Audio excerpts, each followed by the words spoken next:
Hello, welcome to Do It Yourself channel.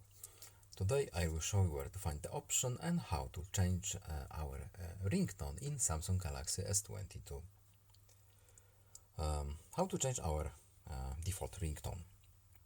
We have to go to Settings, then in Sound and Vibration we have our ringtone.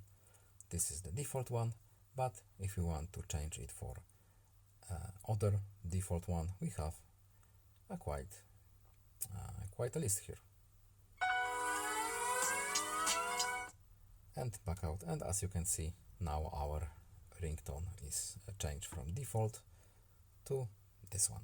Of course, we can change volume of our ringtone, and we have a few more options here.